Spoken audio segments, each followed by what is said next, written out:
Hello again, friends. I've been receiving significantly more budget build requests from people, more than I get from mixed and rush decks now. To fulfill these wishes, I've been releasing several deck lists on my blog that have cheap builds for under $100. Here's one of the more fun builds. It has tactical role planning, heavy control, and in the hands of a strong player it becomes extremely devastating. This deck is Cyclone Control.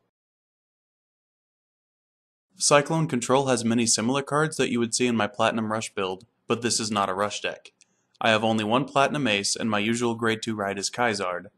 The deck has one Rain as a backup ride with 3 Miracle Beauties as the rearguard Grade 3s. The focus of the deck is to use your incremental power boosts in whichever rows you need to get to the next stage of power. The general tactic is to swing at their Vanguard with your boosted rearguard rows to force more damage on them. Then you attack with your Vanguard Cyclone. Cyclone will typically require about 20,000 shield to 2 to pass, or a null guard.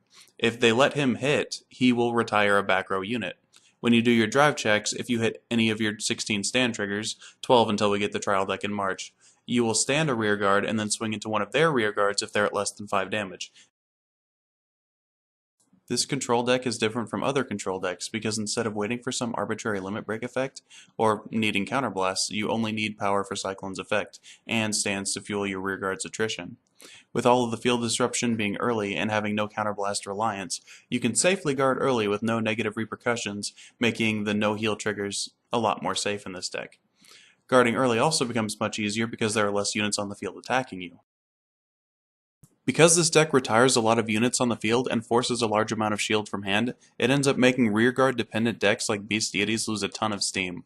You can see this game, my opponent had a solid opening hand. They would have had a strong counterattack and swung into my rearguards if I was playing a more traditional deck. Unfortunately for them, other than Riot Horn, none of the units that they've played could stay on the field for more than a single turn.